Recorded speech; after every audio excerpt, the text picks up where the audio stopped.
Sementara itu, sejak diperkenalkan Juni 2020 lalu, kini telah 3.000 warga Banyuasin menggunakan KTP digital atau eKTP. Penggunaan KTP digital ini sendiri lebih praktis dan mempermudah pengguna dalam memperbarui data identitas. Ini aku kirim tata cara membuat KTP digital.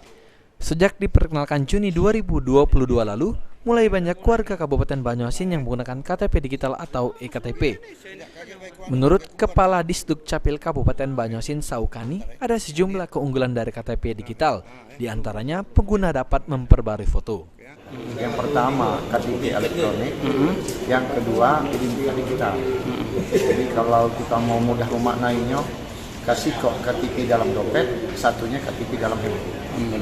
Nah, nantinya KTP yang KTP elektronik itu akan diganti dengan KTP digital.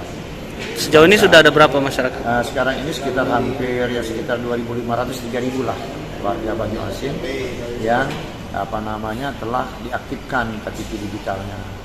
Nah, cara pengaktifannya yang pertama harus memiliki HP Android.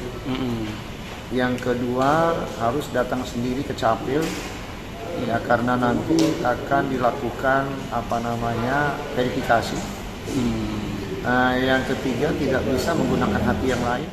Sementara itu, Adam Ibrahim, salah satu pemanfaatan KTP digital, mengaku senang dengan adanya KTP digital sehingga memudahkan dirinya dalam mengecek data pribadi dan keluarga hanya dengan membuka HP.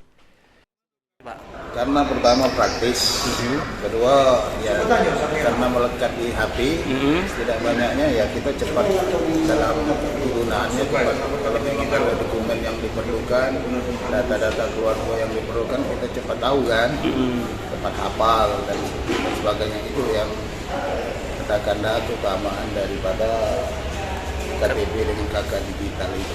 Oke, makasih Pak. Guna mendapatkan layanan KTP digital, pengguna diwajibkan datang ke Disduk Capil di mana petugas akan melakukan data verifikasi ke dalam sistem HP Android. Sulaiman, PAL TV.